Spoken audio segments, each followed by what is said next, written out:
It's funny. I know that he did some good things, but the main thing I remember is all of the scandal. President Nixon was sworn into presidency on January 20th, 1969. Upon his arrival into the White House, he promised to end the Vietnam War and bring the American people back together. He served as a Navy lieutenant commander in World War II. After returning home from war, Nixon was elected into Congress. And in 1950, he won a seat in the Senate. In 1950, Eisenhower was running for president and selected Richard Nixon to be his running mate. As vice president, Nixon had major duties in the administration. Eisenhower sent him on missions to 56 different countries. In 1960, Nixon was nominated for president, but by a narrow margin lost to John F. Kennedy. In 1968, Nixon won his party's nomination again. He went on to defeat his opponent, Vice President Hubert H. Humphrey. While Nixon was president, he ended the draft, created new anti-crime laws, and created revenue sharing. During the Nixon administration, astronauts made the first landing on the moon. In 1972, Nixon ran for his second term, defeating George McGovern by one of the widest margins on record. Although he was one of the most successful national politicians and accomplished many great things, the Nixon legacy is greatly overshadowed by the Watergate scandal. In 1971, top-secret documents known as the Pentagon Papers pertaining America's involvement in the Vietnam War were leaked to the press. The White House received word that Dr. Daniel Ellsberg was the one who leaked the information. Nixon established a secret unit known as the Plumbers. The Plumbers broke into Ellsberg's psychiatrist's office to find damaging information against him. Nixon hired Cuban agents to study Democratic National Chairman Lawrence F. O'Brien. The Watergate Hotel was where the Democratic National Committee offices were held, and that's where the Cuban agents checked in. The committee's office was located on the 6th floor of the Watergate Hotel.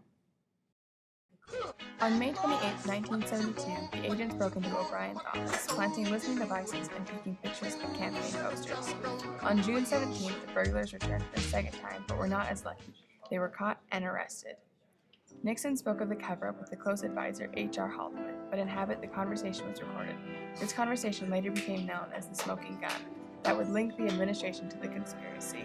The following month, on November 7, 1972, Nixon was re-elected by receiving nearly twice as many popular votes as his Democratic opponent. Reporters Carl Bernstein and Bob Woodward began doing their own investigation of the Watergate affair.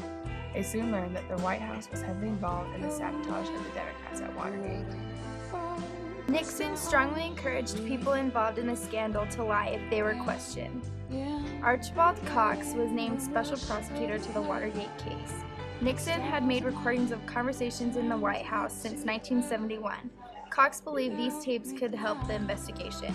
Cox wanted Nixon to hand over the tapes. He refused to do so and said, "As president, I have a constitutional right to keep these tapes confidential."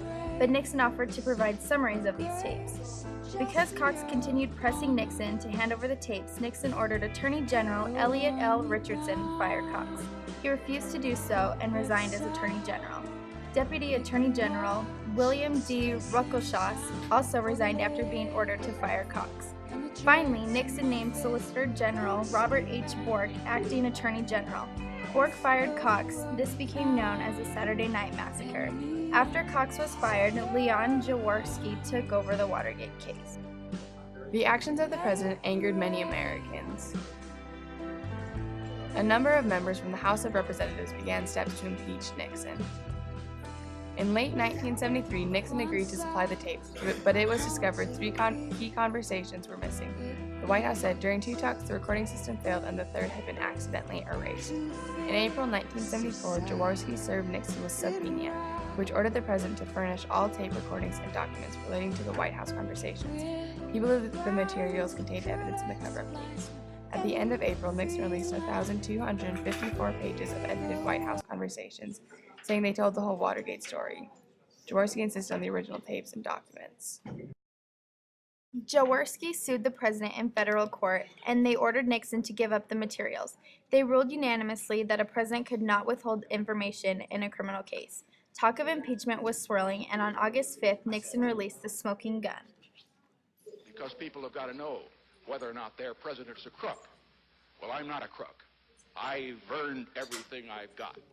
Wanting to go out of office on his own terms, Nixon resigned from presidency on August 8, 1974. He was the first and only president to ever resign. On August 9th, Vice President Gerald Ford took over the duties as president. A month later, Ford pardoned Nixon of all charges relating Watergate. Good evening. I shall resign the presidency at noon tomorrow. This is an historic day, the only time a president has ever resigned from office. Nixon knew about the Watergate cover-up. The man who has committed the greatest felony in American history will never stand trial.